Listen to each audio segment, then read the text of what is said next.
주님이 하신 세 가지 경고라는 제목으로 말씀을 전해 주시겠습니다. 모든 만물은 시작과 끝이 있습니다. 나무도 자랐다가는 반드시 고목이 되는 시간이 오고, 꽃도 피었다가는 지는 날이 옵니다. 사람도 이 태어난 날이 있기에 반드시 죽음의 시간도 오는 겁니다. 주님도 이 종말의 때가 있음을 우리에게 말씀하셨어요. 이 땅의 모든 생명체는 영원이라고 하는 게 없는 거예요. 그래서 마태복음 24장 32절에 무화과 나무의 비유를 배우라.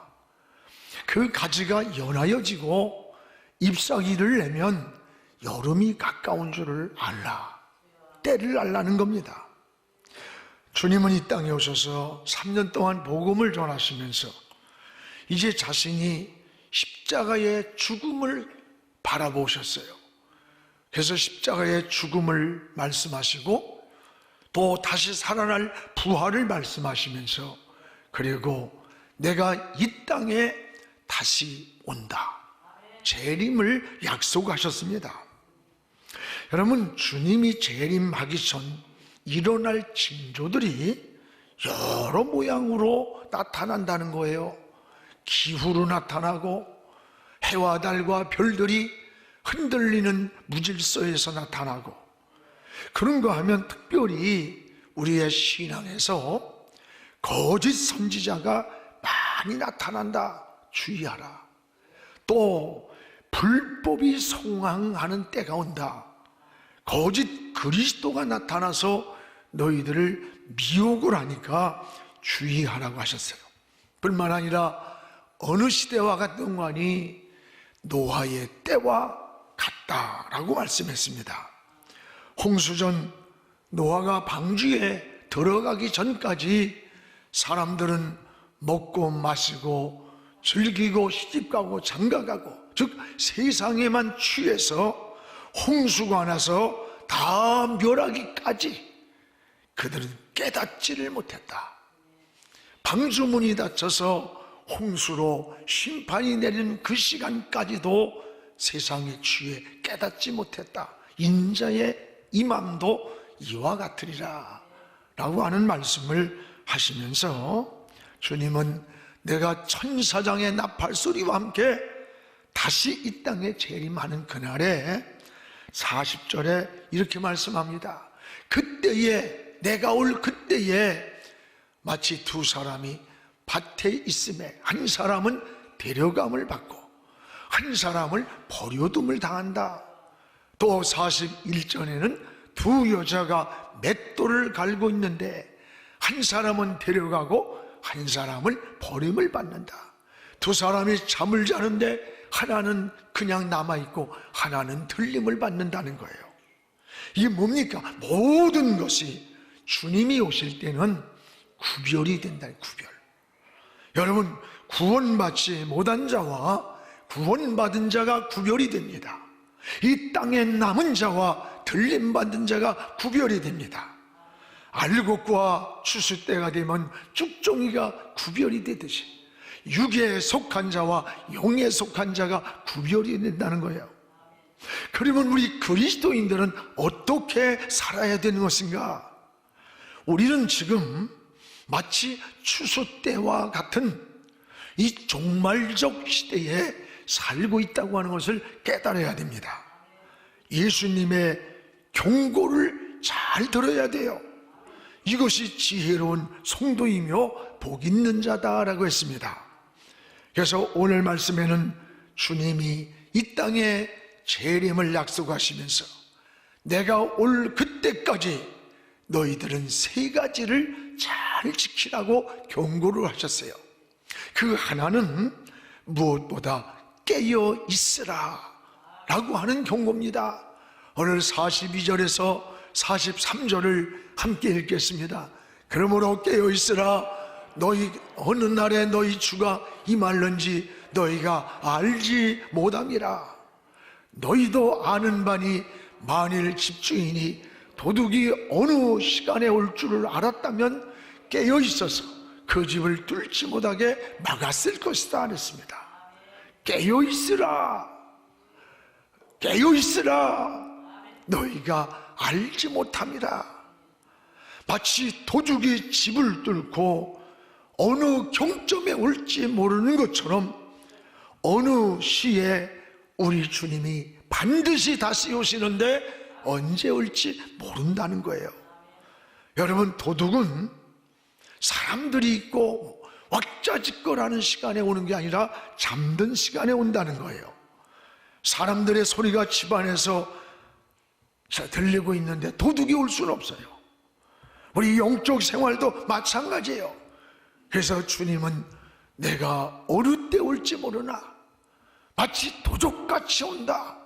너희는 깨어 있으라, 깨어 있으라. 이게 경고예요.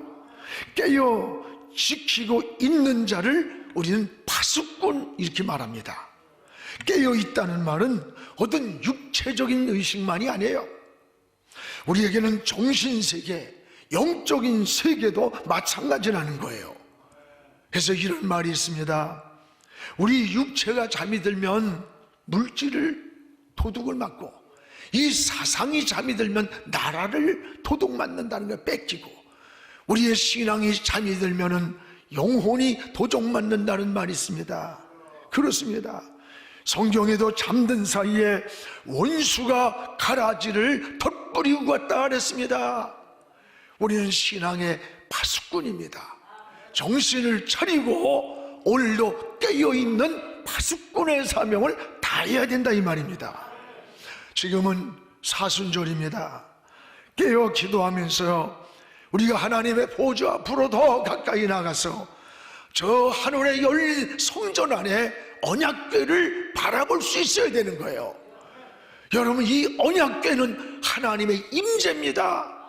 거기에는 아논의 쌍난 지팡이가 있고 생명이 들어있고, 광야길을 걸어갈 때에 살렸던 만나가 있고, 이스라엘 백성들이 가는 길에 길잡이게 된 십경이 있었어요. 그래서 이스라엘 백성들은 광야를 지나갈 때 이 언약궤가 머무르면 그 언약궤 위에서 불기둥이 솟아요. 그러면 12지파가 세 지파지 동서남북에서 진을 칩니다. 텐트를 치고 머물면서 모두가 언약궤를 향해서 동서남북 어디에 있든지 그곳을 향해 방향을 정하는 거예요. 그 언약궤는 곧 하나님이에요. 오늘 우리 이 사순절에 저 하늘을 여러 바라보면서 열린 하늘의 성전에 언약궤를 바라보는 그런 신앙 되기를 주의 이름으로 축원합니다.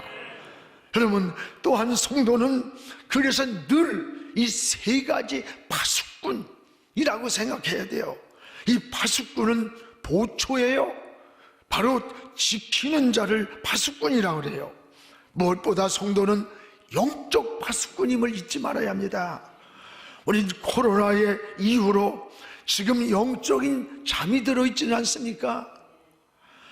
여러분, 자신의 신앙이 깨어있다고 생각돼요? 많은 사람들이 그래요. 처음에는 부담이 되고 그랬는데 수요일날 안 가는 게 편해요. 철이 안 가는 게 편하고, 주일날 한 번 나오는 것도 그것도 부담이 된대. 우리도 모르는 사이에 신앙은 영적으로 잠이 들어가고 있다는 거예요. 오늘 여러분, 파수꾼이 잠이 들면 도둑이 들어오는 거예요. 큰일이 나는 거예요. 적에게 침투를 당하는 거예요. 오늘 우리는 영적인 잠에서 깨어나기를 주의 이름으로 축복을 합니다. 또 하나는 성도는 이 가정의 파수꾼임을 잊지 말아야 합니다. 지금 가정의 붕괴는 상상을 초월해요. 하나님은 교회를 먼저 세운 게 아닙니다. 하나님이 세운 최초의 공동체는 가정이에요. 가정이 굉장히 중요한 거예요. 근데요, 요즘 끔찍한 살인 사건들, 이게 다 가정 붕괴에서 나오는 일이랍니다. 가정이 걷잡을 수 없이 붕괴돼요. 전 요즘 어쩌면 어린아이들이 그렇게 비참하고 처절하게 생명이 죽고 살인을 당하고 여러분 잔인하게 끔찍하게 살아다니는지 이건 표현도 못하겠어요.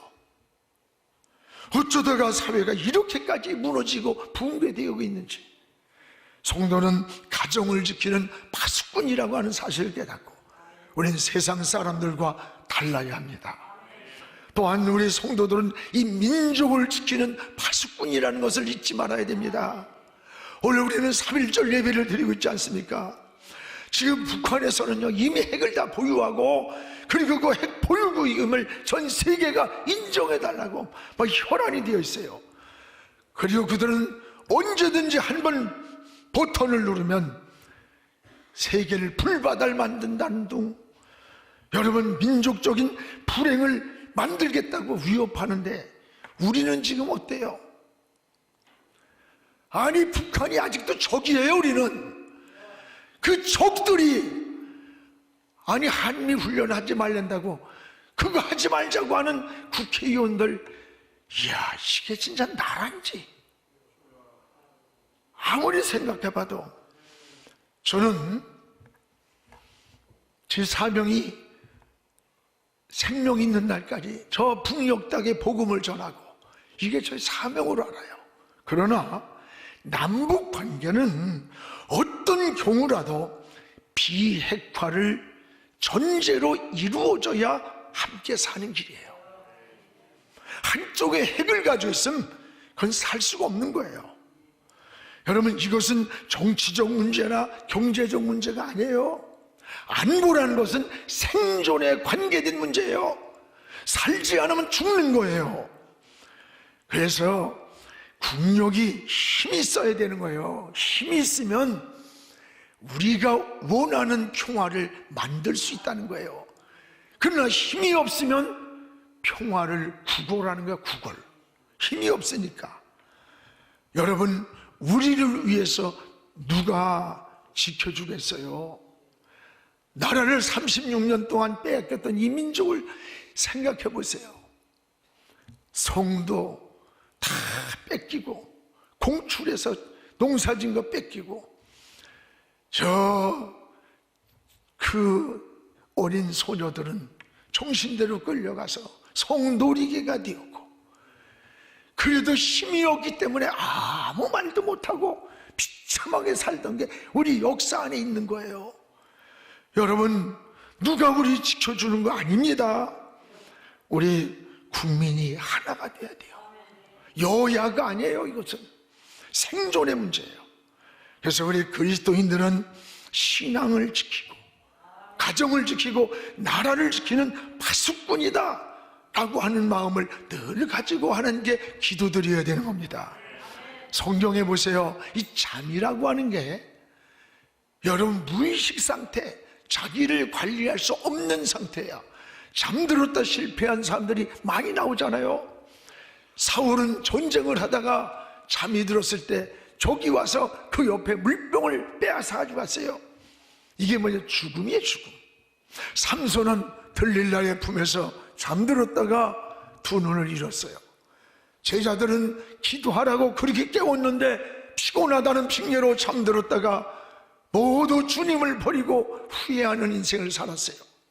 유도고는 마지막 바울의 설교를 듣던 사람들이 눈물을 흘리며 집중하는 그 시간에 창가에 걸터 있다가 졸았어요. 걸터 있으면 조는 거예요. 졸다가 떨어졌어요.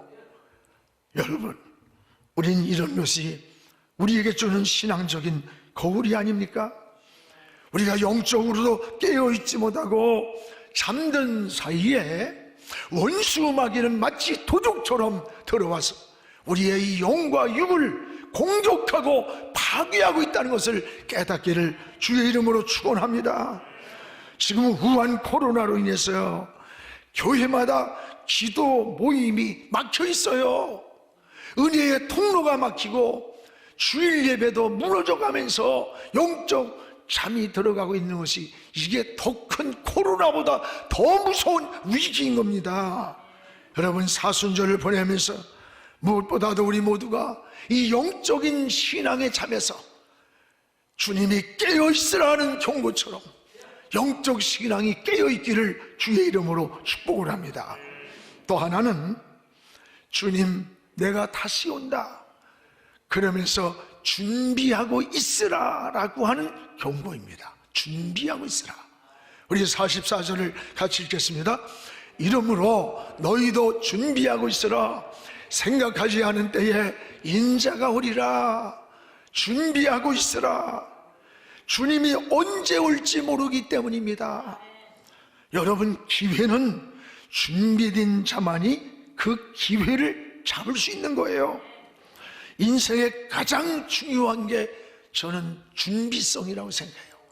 기회가 찾아왔을 때 준비되지 않은 사람은 그 기회가 지나가는 거예요. 잡을 수 있는 기회가 준비가 안 됐기 때문에. 원래 여러분, 기업도요 마찬가지예요. 지금 뭐 잘 된다고 안주하거나 3년 5년도 못 가서 그러다간 그대로 무너지고 도태합니다. 끊임없이 미래를 향해 창조적인 이 준비가 필요한 거예요. 어느 날 혜성처럼 나타난 사람들이 하루아침에 그렇게 된 거 아닙니다. 로또 맞은 게 아니에요. 3년 5년 10년 인생을 미래를 보면서 준비한 그들의 목표를 향해서 그 사람들이 혜성처럼 나타나 있는 거예요. 성경도 하나님은 의욕만 가진 자를 쓰는 게 아닙니다. 준비된 자를 쓰는 거예요. 모세를 쓸 때 보세요. 저 왕궁에서 그 40년, 저 미디안 광야에서 40년, 80년을 그를 준비해서 이스라엘 민족을 이끌고 나가는 40년의 역사를 그에게 맡긴 거예요. 예수님의 제자들도 보세요. 3년 동안을 무섭게 주님이 훈련하고 그들을 교육해서 세계 복음화의 불씨를 만든 겁니다. 이번에 우리 학생들이 아주 그 명문 대학에 참 많이 들어갔어요. 올해 굉장히. 여러분, 좋은 대학을 가기 위해서 하루아침에 몇 달에서 되는 게 아니에요. 벌써 중학교 때서부터 이게 준비된 겁니다. 그냥 되는 게 어디 있습니까? 미련함과 지혜로움의 차이가 뭡니까? 준비성에 있는 거예요. 우리도 지금 뭐 철야하고 금식하고 새벽 기도하고 작정 기도하고 막 교회 목사가 들볶잖아요. 그러다고 목사님 어쩌면 지치지도 않고 그렇게 들볶습니까? 그래. 여러분, 이게 당장 현실에 무슨 큰일이 나서가 아니에요. 현재의 문제가 아니라 마치 조축하는 신앙과 같은 거예요. 준비된 기름과 같은 거예요. 여러분이 저축된 사람은 위기가 올 때 그것을 가지고 위기를 해결하는 거예요. 하나님은 준비된 그릇만큼 우리에게 채워주는 분이에요. 요한계시록 4장에 보면 저 엘리사의 생도가 죽었어요. 근데 빚을 너무 많이 진 거야. 빚쟁이들이 와서 난리가 났어. 그 생도의 부인이 엘리사를 찾아와서 이거 어떻게 하면 됩니까? 라고 하니까 엘리사가 저 동라에 가서 네가 빌릴 수 있는 것만큼 그릇을 빌려와라. 그릇을 빌려오고 거기 위에 기름을 부으라 그랬어요. 빌려온 그릇만큼 기름을 붓는데 그릇만큼 다 차니까 기름이 그쳤더라. 빌려온 그릇만큼 찼던 거예요. 여러분의 준비한 그릇만큼, 준비한 인생만큼 여러분이 가치 있게 쓰이는 거예요. 준비된 자를 쓰는 겁니다. 여러분, 자녀들에게도 어려서부터 꿈을 준비시키세요. 인생의 목표를 준비시키세요. 이런 말 있잖아요. 10대에는 꿈을 꾸게 만들 꿈에, 20대는 그 꿈을 준비하게 만들고 30대가 되면 영향력을 발휘하게 하라는 거예요. 그렇습니다. 사람은 무엇이 되기 전에 내가 무엇이 되겠다라고 하는 여러분 꿈이 준비되어 있어야 되는 거예요. 우리 교회도 우리와 다음 세대를 위해서 지금 새 성전을 준비하는 거예요. 나 혼자의 목회의 끝이라고 하면 내가 여기서 더 이상 뭘 준비해? 그러나 우리 교회는 우리 세대가 아니에요. 10년, 20년, 30년, 50년 주님이 오실 때까지 여러분, 다음 세대를 위해서 진행형이 돼야 되는 거예요. 이게 꿈이에요.